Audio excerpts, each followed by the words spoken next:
Grave robbing in Texas is this hour's top news story. An informant led officers of the Muerto County Sheriff's Department to a cemetery just outside the small West where deputies continue to run out of control of the Texaco refinery near the Texas-Louisiana border.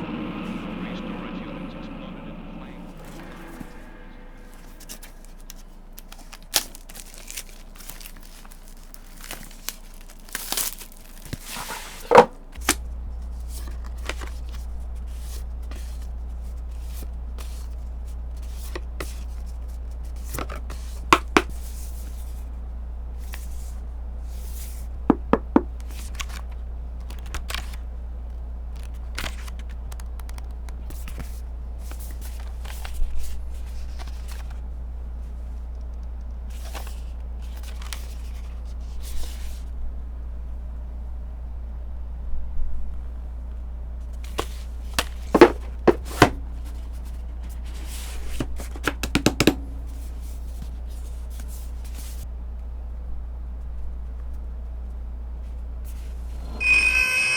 The Texas Chainsaw Massacre recently received yet another physical media release, this time a beautiful 4K UHD.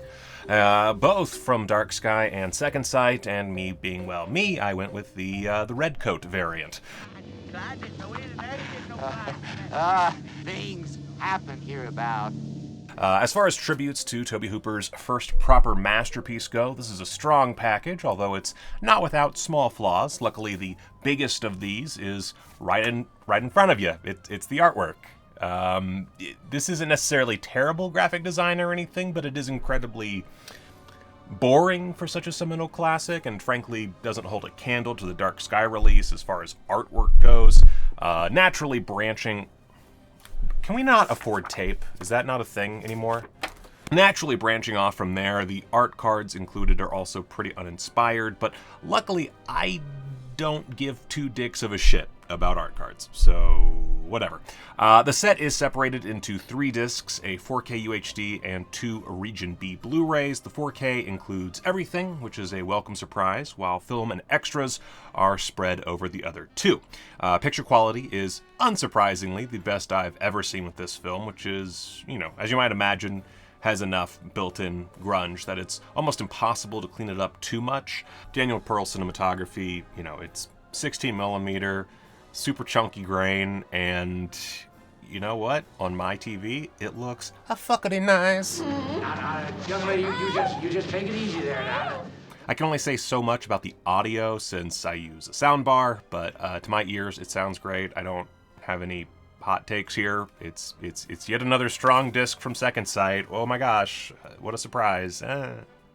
As for the special features, pros and cons, the new audio commentary from Amanda Reyes and Bill Ackerman is a pleasurable listen, mixing facts and analysis with a clear love for the material. It joins a whopping 4 archival commentaries, so you're pretty good there. There's also a whole array of other archival bonus materials, the usual suspects, some old interviews, the Shocking Truth documentary, deleted scenes, all that jazz. There's also an essay on the film by Alexander Heller-Nicholas, which is one of the few features that doesn't appear to be on the Dark Sky 4K release. However, the Second Sight version doesn't have the 40th anniversary Q&A with Hooper and William Friedkin, which is a substantial extra, but there's a strong chance if you own another edition that you already have that.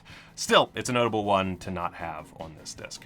The one new bonus feature that both releases contain is the Legacy of the Texas Chainsaw Massacre, which is a talking head look back at the film, comprised of filmmakers and critics. We get a few directors of later Chainsaw entries like Marcus Nispel and those 2 Frenchies behind that awful Leatherface prequel, Alexander Bustillo and Julian Maury.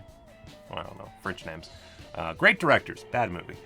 There's also Mick Garris, Phil Noble Jr., Heather Wixon, Fede Alvarez, and Jamie Blanks. So, that should make for a great talk, right? But honestly, while the editing is sharp and the interview is well shot, it's kind of just edited down into a sludge of various personalities sucking TCM's sweaty Texas cock.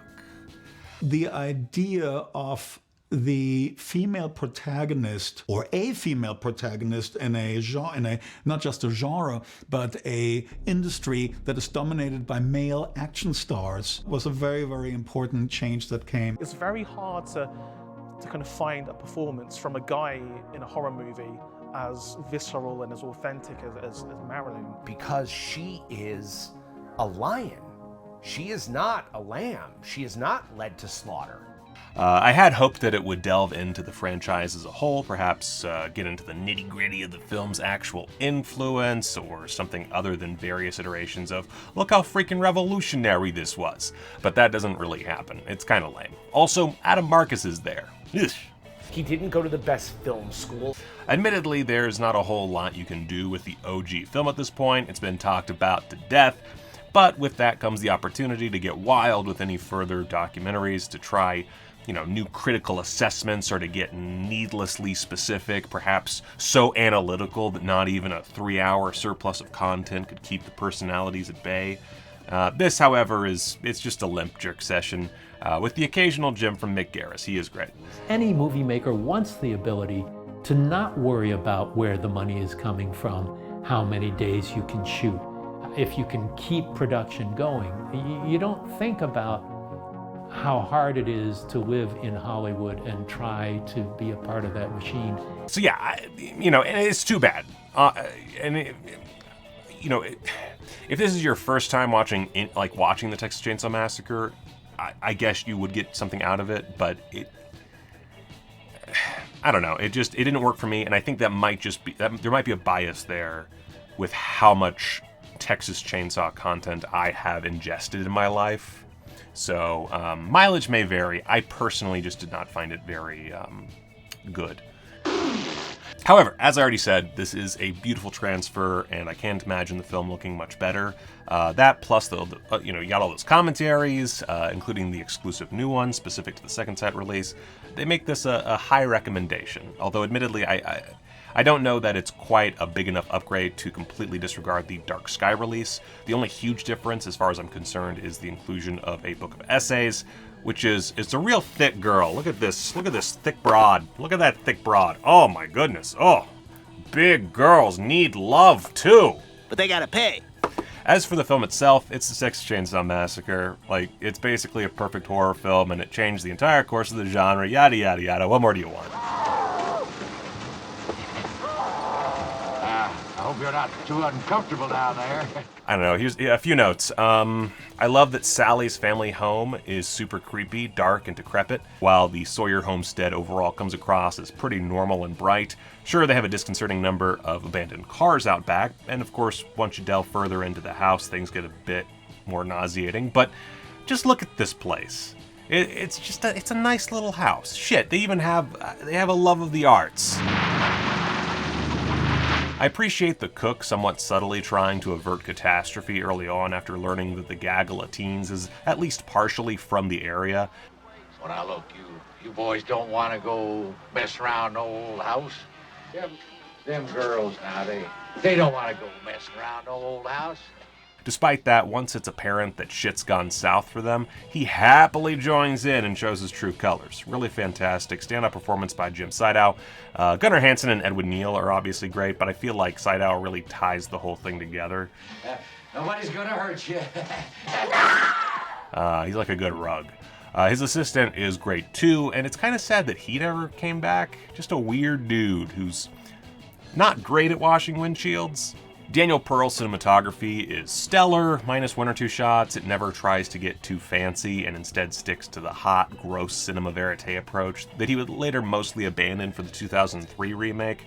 Not to take away from his work on that film by any means. It's also incredibly well shot, just in a different way in keeping with the change in creative vision. Also minimalist is the score, which is primarily just various rusty sounds strung together that gives the whole film the tone of a forced excursion into a nihilistic wasteland. I love it.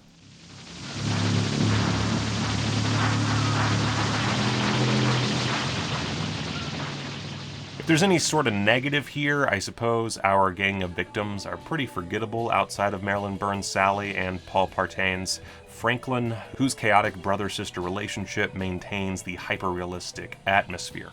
Terry McMinn's Pam is memorable, but mostly due to her short shorts. Hello, iconic shot. Her death that spawned a million essays on the lack of blood in the film, and her love of horoscopes. The condition of retrogradation is contrary or inharmonious to the regular direction of actual movement in the zodiac, and is in that respect evil. Otherwise, our victims are victims. Easily overlooked in favor of the bonkers cannibal family. Toby Hooper started his rocky career with an absolute masterpiece as his sophomore effort, and with that came a perpetually underrated career that's really kind of sad to talk about. However, taken in a vacuum, he crafted the ultimate indie horror flick and left a greater mark on cinema than most of his more lauded contemporaries. The Texas Chainsaw Massacre fucking rules. So does this release.